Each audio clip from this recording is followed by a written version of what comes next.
you so much for being with us tonight. I am so glad that you're here. Tonight, you're going to see a missionary interview, and he's going to share with us what God did in his heart to make it possible for him to go to the mission field. Tonight, you're going to meet Brother Josh Wagar, and he's going to join us now, and you're going to enjoy this evening. God bless you for being. Brother Josh Wagar, thank you for joining us tonight, all the way from Chuuk, Micronesia. This is amazing to me. And you get to be here with our guests and people who are watching. Now, folks, if you have questions tonight, I want you to put those in the comments. And Josh and Sarah, they're going to come in after this is after our time here, and they're going to come in and they're going to answer your questions, and you can direct message them as well. But I promise you, you will find wonderful help and instruction tonight as we just learn more about Micronesia, where it is, what's happening in Josh and Sarah's lives. And so we'll start tonight with a simple question. Well, I say it's simple. I don't have to answer it. But Brother Josh, how did you know that God wanted you to serve him in Chuuk, Micronesia? So, since I was fairly young, I even remember back in probably third or fourth grade, kind of having this idea of going to Australia, right, as a missionary, and it's just always something that's been on my heart. And got a little bit older, and becoming a preacher wasn't quite as cool as becoming an army doctor or something like that, and so lost sight for a little while, and yet could never get away from the call of preaching and being in the ministry somewhere. And so the Lord moved my family to Oahu, Hawaii, and it was during that time I was going to a small school on one side of the island, and there were some Chuukese kids that were in the school. And then the church that we were attending, Ohana Baptist Church, within the church as a whole, there was a separate Chuukese congregation.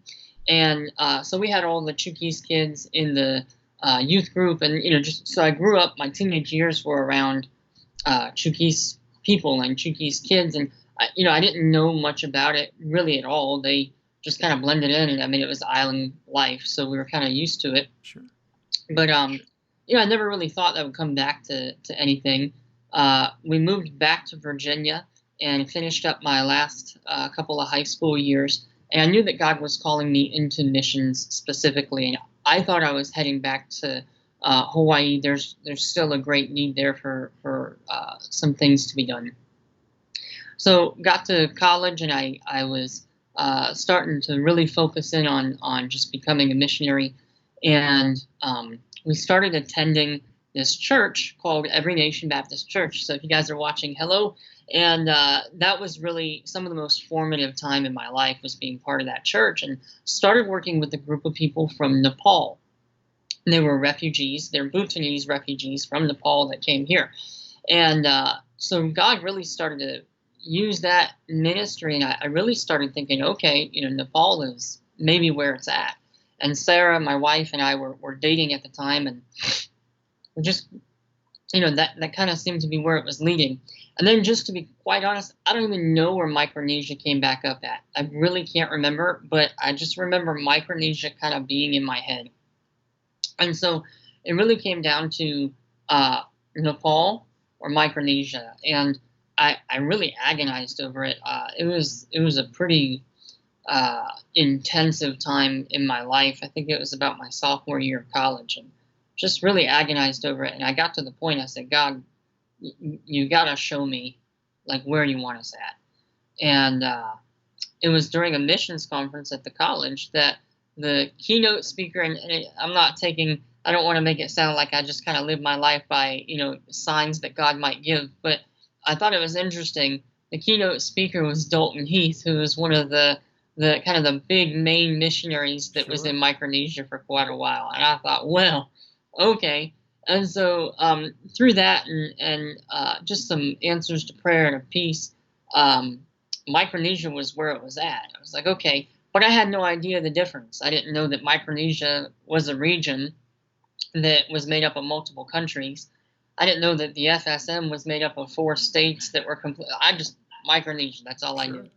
Well, our pastor from Hawaii, Pastor Surface, came and preached at the college for a few days, and I told him, I said, Pastor Surface, uh, you know, God has called me to Micronesia, and this is what we're doing. I'm excited. And I remember driving home with him. I was in the car with him, and he said something about, you really need to look at Chuuk. Chuuk is really, and I was like, oh, okay. I didn't know the difference, but okay, yes, sir. And from there, God just really used that time to hone in that Chuuk was the place.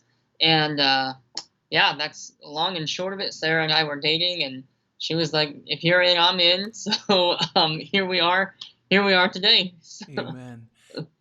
Joshua, something that stood out to me in what you just said and stood out strongly to me is God used a missions conference to touch your heart. And I think about hmm all of these folks who are watching, and sometimes missions conference isn't the best attended meeting. It may not be the hmm most popular meeting, but boy, did God use that, and your whole course and life changed. Well, how did God finalize things with you and Sarah? Meaning, Well, like, how did he finalize yeah, I us mean, coming into? you just kept saying girlfriend, girlfriend, girlfriend. We need to know the Uh, rest of the story, buddy. I don't know when she watches this. I'm not sure, but I always tell her it's because I had a convertible when we first met. But I know that's not really what it was at all. But we attended the same church. There's really very few of us from the college that went to Every Nation, and it was a brand new church plant. And so, I mean, when I say we did everything, we did everything. I was the guy in the church that had a truck, Right? as well. After a little while, I had a truck. So, I mean, we were hauling chairs, we were setting up signs, we were just everything. It was just insane. I don't even know how we did all of it when I look back. And so, kind of being in the forged in the fire of ministry together, I guess you Mm. can say, kind of knit our hearts together. And it was just as we got to know each other, we kind of were like, wow, all right. And then time went on, and we began dating, I think somewhere around December of 2009. And God just, from there, we kind of went into it knowing, I mean, unless something drastic changes, we kind of just knew. And I know that's not everybody's story, but we just Right. kind of knew we were right for each other. And we got married. She graduated with an associate's degree, and we got married in between my junior and senior year of college. And so that was in 2012. And I'm grateful for that. I look back and I think, man, we're babies. I look at people now that are getting married. I'm like, oh, you guys are so. And I'm Yeah, like, man, I was younger than them when I got married. sure. And but I'm grateful for it because it kind of set us up to be able to do things in life earlier. And again, that's not God's plan for everybody, but for us, by getting married in between college years, it gave us a year, really a difficult year of college and work and all of this to kind of like get the marriage solid. And then after that, we were kind of ready to like hit it. We were just ready to go, Sure. and got involved in work. So that's kind of, yeah. I married an amazing woman. So she Yeah, really is my better, like, 7/8, not there just my you better go. half. So, Sure. so Well, Josh, I know this, but maybe the majority of people who are watching don't know this. Sarah came with missionary experience as well, didn't she? yeah, yeah. That, it's interesting. Since we're talking about how we ended up getting to Micronesia, I'll just kind of go on, I guess, with the story if we have a few minutes. But she did. She came with missionary experience from Spain. She moved to Spain when she was around 11 or 12, and spent, other than a short furlough, really spent the rest of her years until college in Spain. So that was very formative. And so she grew up with the ministry mindset, but and I can tell part of her story as well. When she got to Spain, she was pretty frustrated and was not enjoying life, and she ended up getting saved. But it still took a long time for her to be surrendered, really, to the Lord. And God used Brother Bonikowski, who's a missionary with our agency, and through the missionary teen retreat, God really used that in her life to just bring her to a point of saying, whatever you want, I'll do. And so it was kind of through that she actually ended up at Bible college, and she had other plans, and then she met this debonair young man, and no, it wasn't that, but she had other plans, and God used college to kind of just get her to say whatever you want, and so that's how we ended up there.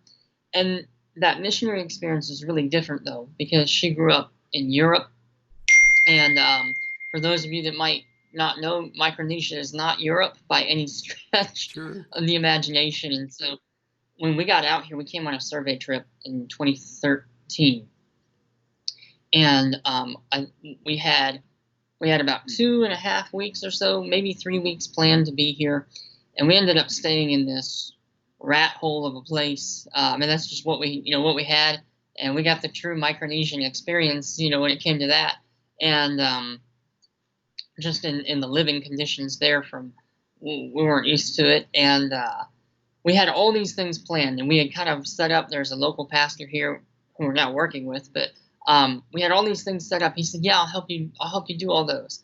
And we had a big list. And we're like, "Yeah, this will take us, 2 weeks, and we're going to explore."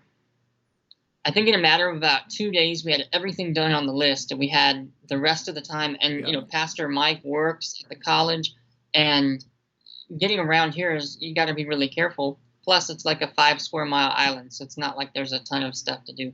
So we were about ready to pack up, quit, and just say, Chuuk is not for us. Like, this is not it. We did not enjoy it. We did not like it. We were like, I don't know if this is where we're really called. And we had a lot of time to sit and think and pray, and God reminded us of the story of Jonah. And Jonah didn't want to go where he was called, but he ended up going kind of because there was no other option. And we said, well, we don't want to be a Jonah. And so we just kind of said, okay. And that didn't make everything better. It didn't make it where we were like jumping up and down, like, yes, this is our life forever. But now this is home. We can't imagine anywhere else. We love it. It definitely has its challenges, but we almost didn't come here. Yeah. And yet God specifically worked and brought us back, and we're really grateful for it. Josh, hearing you tell your story afresh to me, and I first met you early on, and then through this journey where you are now, it just amazes me of how great God is. Of any girl that was going to college at that time, God connected you with Sarah. Yeah. And at any hardship that you have faced since then, God's given you the perfect helpmeet. She's an incredibly strong woman, and she loves the Lord, and she follows her husband, and those are incredible traits. But Josh, when you look at ministry and the challenges that you face there, it's not an easy place where you are. I know people would think, oh, Micronesia, Pacific Island, and there's probably coconuts everywhere, and you just sit back and just sit under the palm tree, and people come to you and they get saved left and right, and they get this fanciful notion of what it is. But when you look at ministry and the challenges you face, Josh, what keeps you there? It's a good question, and we kind of had to sit and think for a minute.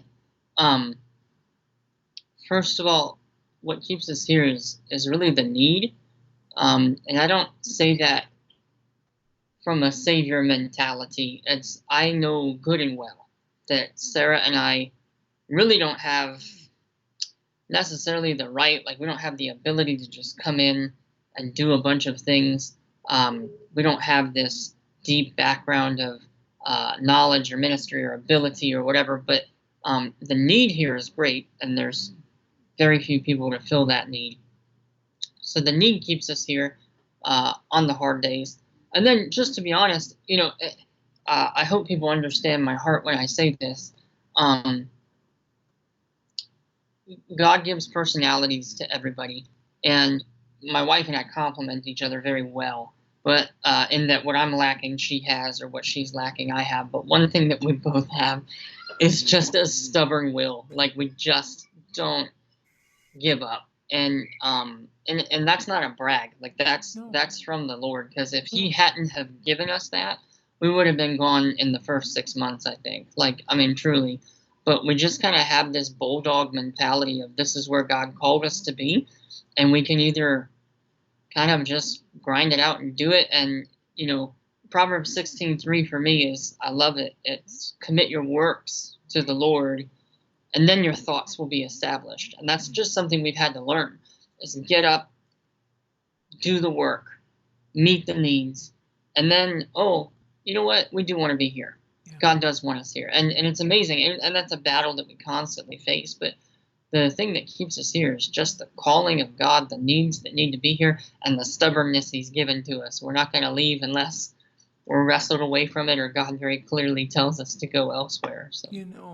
Josh, hearing you say that, it reminds me of many people's stories that God uniquely wires someone's heart for where He's called them. And you could look at the Apostle Paul, and he finally just blurts out and says, I've learned in whatsoever state I'm in, therewith to be content. And that's a game changer when a servant of the Lord comes up with that that's their mindset, it's their heartbeat, and they say we're just going to stick it out. And thankfully, because of stubbornness or sheer grit, you choose to stay there. And it's not been without its challenges, and it's not been without its hardships, but you all are doing admirably, and the Lord is honored by your work that you're there. Both of you come from great parents. I know your parents better than I do Sarah's, but incredible investments they've made in your lives to get you to serve the Lord. And then you just picked it up and rolled on, and God just moved in a powerful way. Well, Josh, this question is a very broad scoped question, but when you look back from your first day until now, what tasks remain for you to complete? What is on God's horizon for you in Chuuk? It's a really great question, and it's one that made me think, but also kind of made me excited. In one way, our goals for the first term are kind of coming to fruition, so let me first give you the geography of Chuuk, and I know that's a weird way to start No, the please, answer, it but Chuuk helps. is not okay. Chuuk is not one island. Chuuk is 40 to 50 inhabited islands that are spread out over hundreds and hundreds of square miles. But if you were to squish all of those islands together, you would only have about 50 square miles of land. So for reference, that's like tons and tons smaller than the state of Rhode Island, which is our smallest state. And so we're minuscule, but we're spread out. And then on top of that, each region, there's 5 regions in Chuuk, 5 sections, if you will. You could almost say it's like a county. Mm-hmm. And each region kind of has its own flavor. And even within Chuuk, there's kind of sometimes these prejudices that come up between between regions. And so I say all that to say we came out here knowing that it wasn't a 5-year or 10-year job. Like, we came out here knowing it's a long haul thing, and it's going to take, a lot of work. So most of our long-term goals still remain unaccomplished, which we fully expected. Kind of the first goal that we have, our first long-term goal, is to get at least one kind of like mother church planted in each region. So that'd be 5 churches. And if you're curious to know, there's Northern Nomaneas, which is where we live at. So we already have a church here, obviously, that we're working in conjunction with. But this is the most populated region, so we need more than just the one. There's a couple of good churches here on this island, but still need more even on this island because it's very difficult terrain. Then there's Southern Nomaneas, which is directly, it's a 30-minute boat ride underneath of us. And I've been to a couple of those islands, and there's starting to be some area that we can maybe get into. There's Phi Chuuk, which is like the Wild West of Chuuk, and so it's the roughest terrain probably, and also there's just extra challenges that come with there. Then there's the Northwest Islands, which are also called the Hall Islands, and they're kind of the most traditional. They blend into Yap, and so they end up getting really traditional, and they're really set in their ways, which is cool. But that's a hard place to get up to. It's so far away. Right. And then there's the Mortlocks, which actually kind of has three regions in and of itself. But the Mortlocks is kind of like the happy-go-lucky region. That's at least how I think about it. And that's where our pastor is from.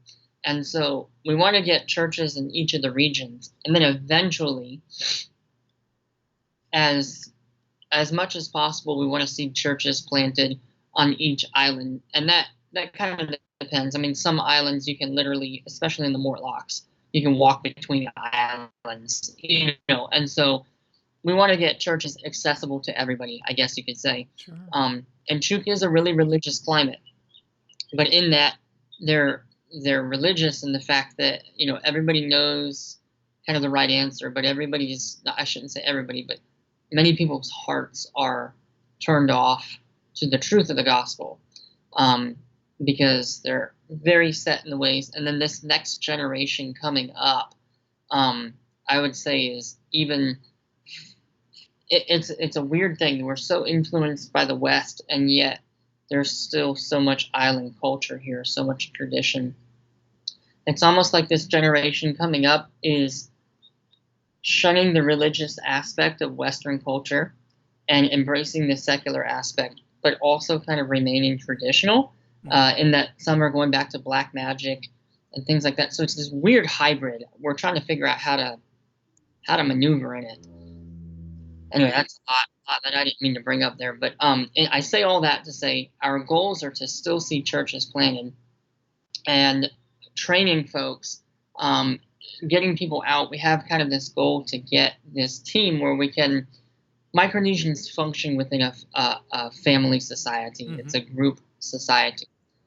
So to pull a Micronesian family out of their family and make them different, right? Now you're a pastor. Now you're against your family's. They would think they're against their family's religion. Right. That devastates. And that's part of the hard part of having folks continue on in the ministry. So our goal is to create a space where they truly feel that this is now their, obviously not getting rid of their blood family, but a family that will support them. And so when they're out planting a church, if they're tired or discouraged, they come back and another couple goes. Yes. And we just keep it rotating so that there's always this fresh. Here, you can't do things apart from a group. It just is not going to work. And so to have a group that's actually doing it, that's what we're trying to build to begin with. Because we can't do it by ourselves.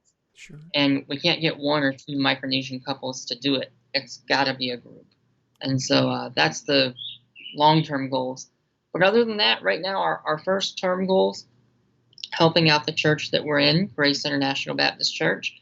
And I think we're doing that fairly well. Learning Chuukese, we're doing that fairly well. And then spotting out and doing some reconnaissance work, I guess, if you say, and figuring out where the next things are at. We've got two possible church plant areas right now that we're working on the same island, but because they're so distant if you don't have a car. And so Chuuk and Sapuk, and we're getting ready to start up a Bible study, Lord willing, in Sapuk. So lots going on, like a ton going on. But yeah, that's a lot to be done still, but a lot that we've seen God accomplish as well. You know, Josh, you're speaking to thousands of people tonight, and they're listening to you. And they're wondering, could God use me on Chuuk? Would you talk to their heart for a minute? Oh yeah, man, thanks for this opportunity, because I'm itching to call out. All right, for anybody listening, I'm just going to completely get real with you here for a minute. I mean, we've already been real with you, but I want to talk to you. Right there. We need people in Chuuk. Like, we just do. But we don't need, well, we want church planters, but we don't need you to be equipped to preach and do these things. Here's what we need in Chuuk. We need doctors that are willing to come out here and not work for a big paycheck, that are willing to just get involved, be part of a church plant, and yet also be willing to treat people and help people out. We need guys that know how to work on cars. We've got mechanics around here and stuff, but we need more. We need these faithful people that are going to be out here. We need tech people that can come out, get involved in a church plant, and also run an online business so that they can teach the Chuukese people how to do these things, graphic design, online businesses. Our internet is getting better, but the jobs are so limited here. We need business people, nurses, doctors, mechanics. We need all of them to come out here, not to feel led to preach or like they have to be the leadership of the church, but to be willing to get involved, to help the church plants, show that we're here for the long term, to reach every aspect of life. Christ went out and he met needs while he preached the gospel.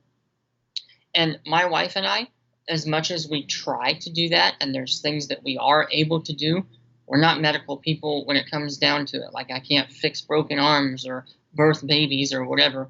I tinker, I can build, I can work, I can do that, but I'm not a professional at any of that. We need guys that'll be full-time businessmen or whatever coming out here and yet involved with the church. Maybe you want to help with the kids ministry. Maybe you want to be faithful in the church, but that's what we need. And yeah, we also need some preachers and teachers and missionaries, traditional sense. So anybody listening, if you think, I don't know where I should go, come out here for a year. We'll take care of you, and we want you here. And then maybe God will call you to be here for a little bit longer. So, Josh, I can't think of a better way to bring this to a conclusion tonight.